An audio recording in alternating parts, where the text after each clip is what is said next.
Tonight, discussion about the rational basis of marriage, the truth that mothers and fathers are different and unique, that children need both mothers and fathers, that you as the people of Utah had the right to amend your Constitution, and you also have the right to expect that that Constitution will be defended.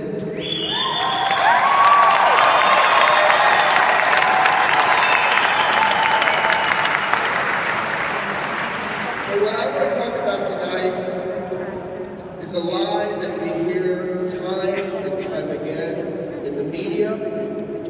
I've heard it from some of the questions that I have been asked tonight. And the lie goes something like this: that you people gathered here today are people of faith.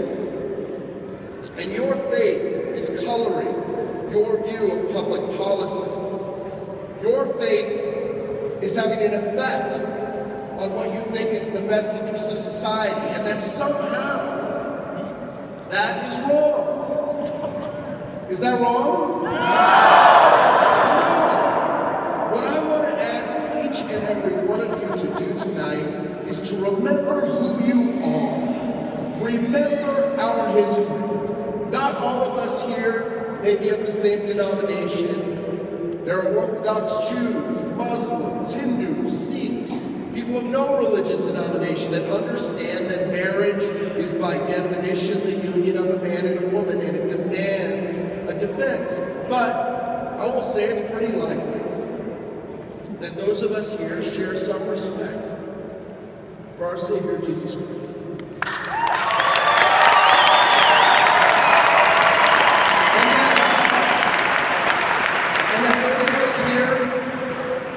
Have at one time or another been told that somehow we shouldn't say something like this in a gathering at the Capitol, or that that belief shouldn't affect what's in the best interest of our state or our vote. Well, I say that is a lie and it is wrong.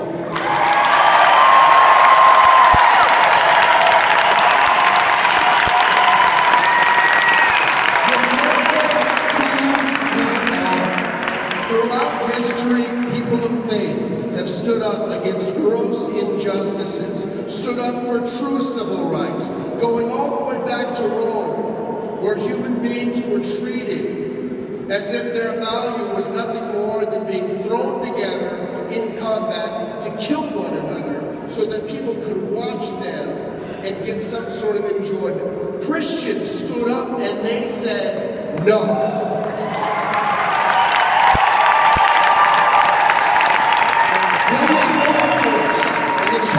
In England, people of faith coming together. Again, there were Orthodox Jews, there were others that supported them, but people of faith came together and said, there is something profoundly wrong with an empire that is trading in the flesh of human beings.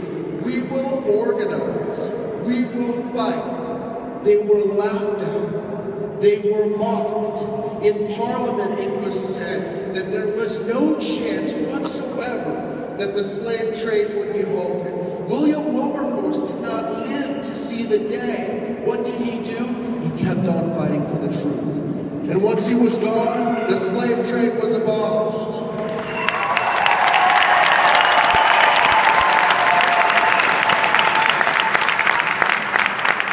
There is an attempt, if we move forward in history, to hijack and whitewash the truth of the civil rights movement. And that truth is that leaders like Dr. King and others stood up precisely because of their Christian faith against overwhelming odds. And they were sometimes told that it was wrong to bring their faith into the public square. But they stood up, they joined with other folks of faith. They knew that their arguments were based in reason. They knew it was unreasonable to treat people differently because of their color of their skin. But it was their faith that gave them the courage. Dr. King to go to prison, to have his home fireball, to stand for the truth no matter what. It was faith that allowed that courage to fight for the truth.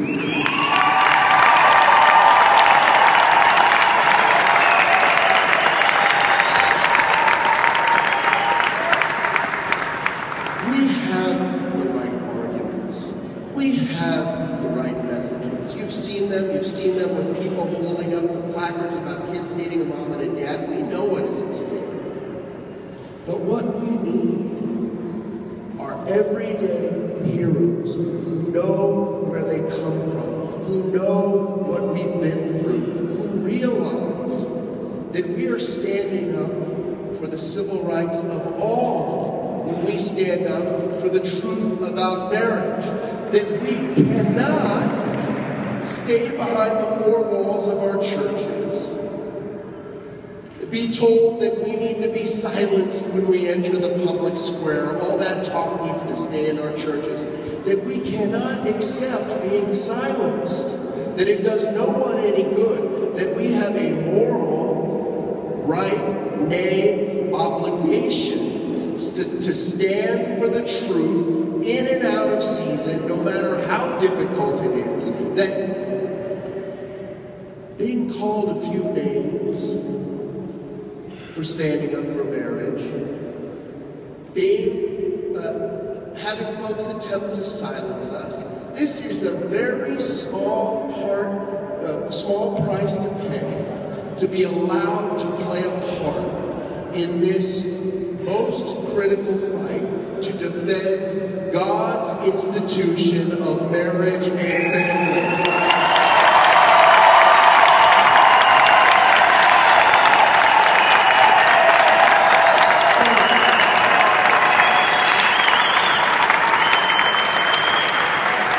So I'm asking that when you leave here today, no matter how dire folks try and say our situation is on marriage, no matter if, as has happened in some states have redefined marriage. The fight does not end. When you leave here today, in any way you can, whether it's supporting the heroic legislators who brought forward this legislation, supporting your Attorney General, making sure that you vote, or in more mundane things, like when you're at work or at school. Young people, listen to this, please. You're often being sold a false bill of goods in school, right? It's easy to accept what the other side is saying in school about these false claims of equality. It's much harder to stand up and be a hero for what you know is true in your heart. That there's something unique and special and irreplaceable about having a mother and father. And so I'm asking you, when you go back to your schools, when you go back to your workplaces, do not be silenced. Do not be intimidated. Stand up for the truth about marriage anywhere you are.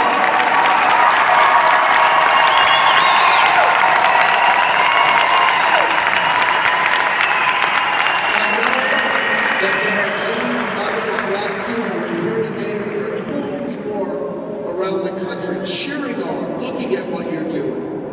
Blessed are you when you are persecuted. If you have to be called a few names, don't worry about it. Brush it off. Treat those that are attacking you with love, and make sure that you're even more committed to standing up for the truth that marriage is and only can be the union of a man and a woman. God bless you, and God bless